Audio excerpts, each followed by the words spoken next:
Chapter 2. The bells of the great hall of Alenvine clamoured boisterous and resounding.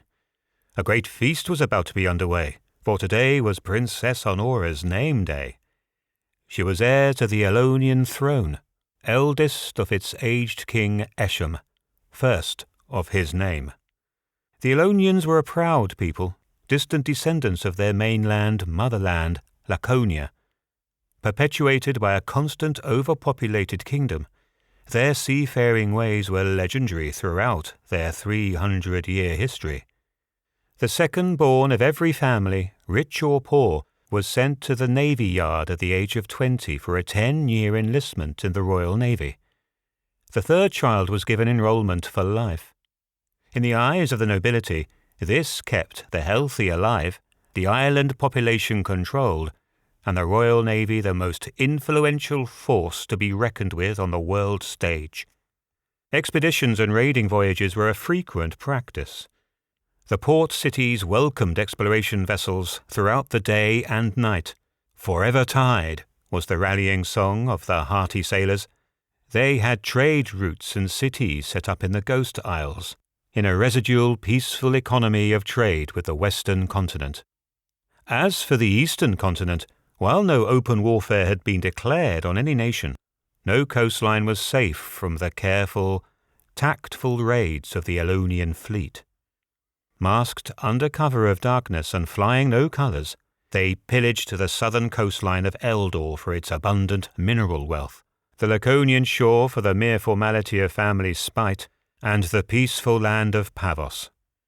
This was not adequate for the Aelonians, as they were perpetually heading into the open seas in hopes of finding new land to settle, to ease the encumbrance of their rich culture. There were numerous tales of failed expeditions into the Whispering Desert. It was even rumoured among scholars that Aelonians have ventured far north into the frozen sea. This defied the legends of sea creatures and harsh storms upon the frozen glacier rocks, where many a vessel had met its end. In truth, the most significant rumours that abounded about the Isle of Aelonia, on which no foreign army had ever set foot, was that the frozen sea was mapped and navigated in secret. To the more religiously superstitious, they were in league with the devils of the abyss. On this day, however, all such rumours and speculations were of no consequence. Everyone had returned for the name day of Princess Honora. The Alenvine was the family feast hall, taking its name from the royal family. In all rooms, except for the great hall, it was 4 stories high. The square complex boasted 140-foot sphered pillars. Imported granite lined the posts, supporting triangular braces which boasted silken banners throughout the hall.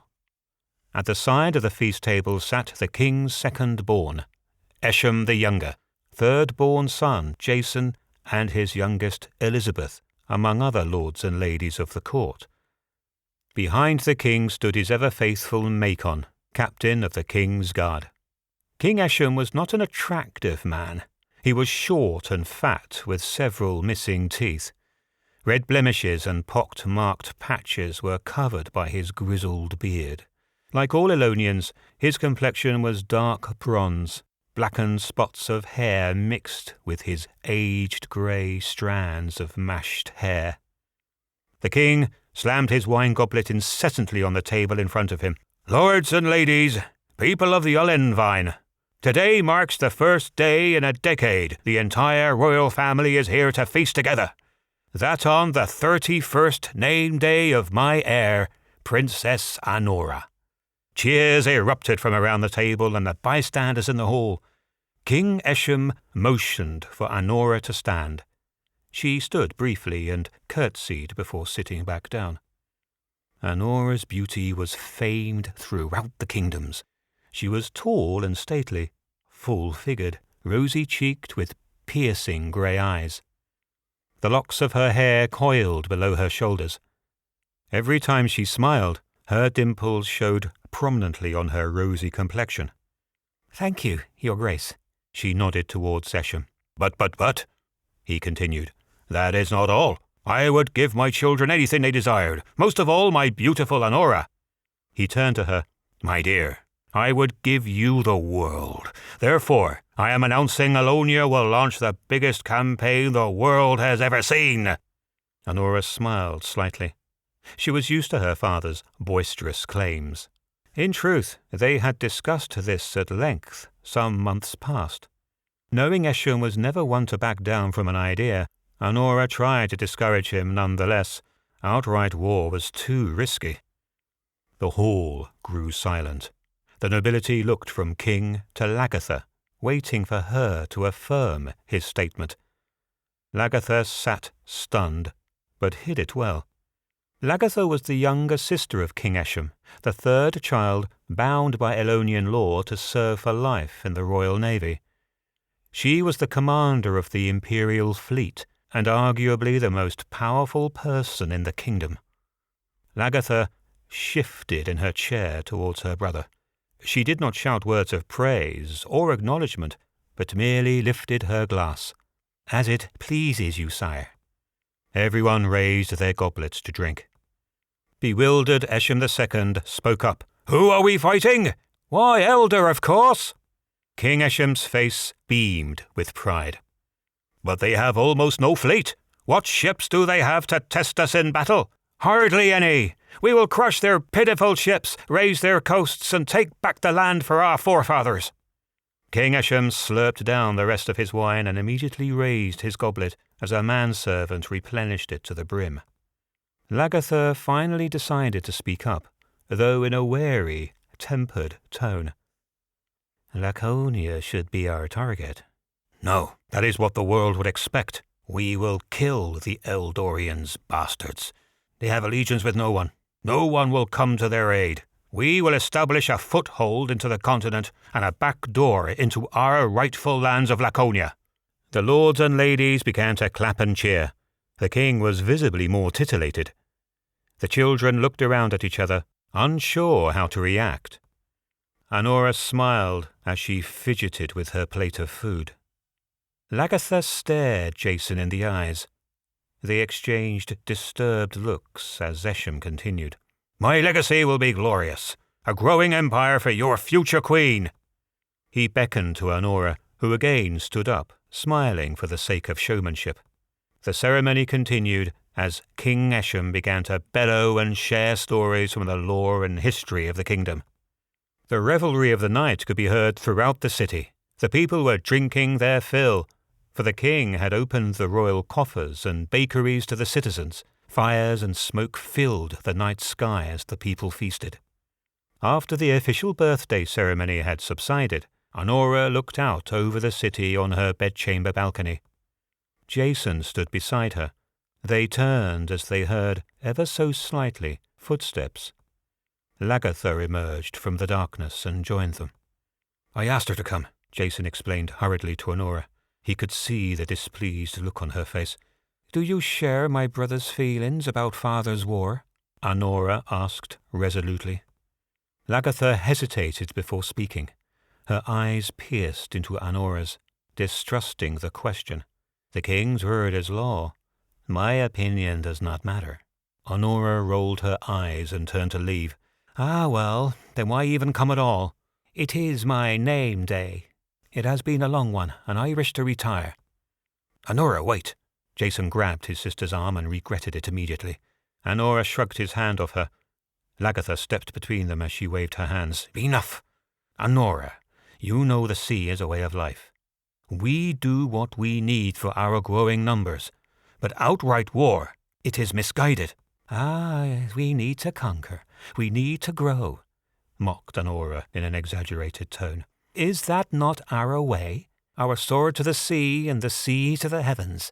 Is that not your motto?" Jason's face was determined, yet aggravated.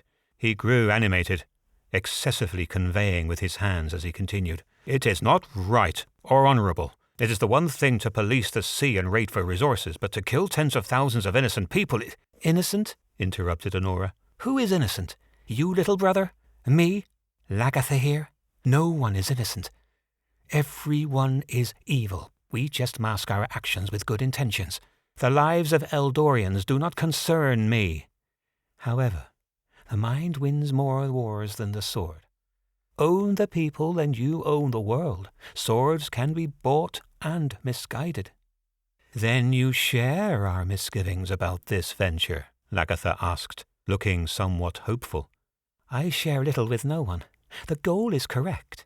The approach may not be the best. We are not the king. Lagatha, I strongly suggest you do as your king commands. A fortnight is little time to muster the bulk of the inland fleet. Honora turned to Jason, taking his hand gently in her own. And Jason, you are but a quartermaster. Your life is to the sea. You have no authoritative voice any more. Jason pulled his hands to himself, disgusted at Honora's condescending disregard. He shrugged. A brooding look shrouded his face. Lagatha continued, You are guarded, as I with my words. Moments ago you were going to retire from your bedchamber because I would not be forthcoming at first. Will you now speak plainly with me, Honora? Honora smiled sheepishly. But of course, my dear Lagatha. When I am queen, and only when, I will rule as I wish. As long as father is king, we will do as he says. Think about what we will, but to speak and act is treasonous. Jason lunged back from the balcony, turning to face Honora. His face was red with anger, his knuckles white from clenching them so tightly. You know that is not what we mean. It is not treason to disagree with a bad idea. You have father's ear. Counsel him. Tell him this is a mistake. When father asks for my opinion, I will speak my mind. I fear you think we are alike in this matter. As I have said, the approach is the divisive part in my mind, not the result. Honora calmly took Jason's fists and opened them up as she began to caress his hands. Then we have nothing more to discuss. Jason stormed off the balcony and out of the bedchamber. Lagatha turned from watching Jason leave, then leaned against the balcony. Honora noticed her silence and began playing with her gown. You know, Honora quipped sheepishly, I think it is time I married. Father has been ever so selfish with my loins. Lagatha stared at her niece intently. You have turned down every suitor your father has picked for you. Oh, he pairs me with uninspiring men. Honora yawned, as if to signify sudden disinterest. She looked down wistfully and sighed deeply. Some of the best houses in the kingdom have come courting for you. No, I do not want a husband with nothing to offer. I am not here to put money in some lesser man's coffers and give up my virtue to sire half-blood princes and princesses. Honora looked revolted at the sentiment. Lagatha could not conceal her smirk. Your virtue? You never have. Officially, Honora smiled whimsically, I will marry no less than a prince. To find a prince, we must look outside our kingdom. Who better than one of Eldor's sons? Lagatha could not contain her laughter, even as Honora's face stared back at her, snorting in contempt. King Xerxes would never wed you to Prince Nathan. Oh, no. What need have I of a prince who would be king in his own right, and claim my crown over the principle that he has a snake between his legs and I do not? Prince Alexander. Honora trailed off, thinking wistfully. A second-born prince will do just nicely, and his beauty, such a stallion. Lagatha looked hopeful, taking command of the conversation. I see. So you will talk to the king about calling off this needless invasion. An alliance of marriage, then. That would give you both what you want and save lives. Honora chuckled briefly. I have already told you that lives are little consequence to me. Father will do as he will. A lady can wish. That is what princesses do. We dream and we love from afar, ever wishful. There was no reasoning with Honora, and Lagatha would not react to Honora's pandering. This was dangerous territory. Esham was brilliant at being cruel. The first day of every 8th month was a holy day. Traitor's Tally was a 10-day trial, by which Esham executed several high and low-born people for supposed whispers of treachery. No, this was a test, Lagatha thought, for Honora, while cunning, was far from outright cruel. She did like to play with people she deemed inferior, which was almost everyone in her opinion. Lagatha dared not play this game. "Happy name day, my lady." Lagatha bowed to Honora before turning to walk out of her chambers. Honora was giddy with excitement. This was all too much fun for her. She must converse with Lagatha more before retiring for the night. She scurried past her aunt, lifting her gown above her ankles as she stepped in front of Lagatha. "Would you think it ill of me to dream? After all, planning is all so exciting. It is fun to wish, is it not?" Lagatha coiled her nose sideways, trying to keep composure. Honora had a definitive way of evoking a reaction. She was aggravated, and Honora detected it with a smile. "I believe we understand each other." Lagatha nodded in agreement. "Just as long as we do," Honora continued, her eyes growing dark as she squinted them. "I would caution you to keep your head clear. The sea winds are rough and ever-changing. Best to keep your eyes ahead and be safe warring. Make us proud." Lagatha nodded once again, gave Honora a slight bow, and walked out of the bedchamber. Honora whisked her way to her bed and sprawled out on it, her face looking up at the purple canopy. She smiled to herself as she thought of the events of the day. Her hands ran softly up and down her gown, her arms getting goosebumps to the touch. Letting out a giggle, she bit her lower lip and closed her eyes.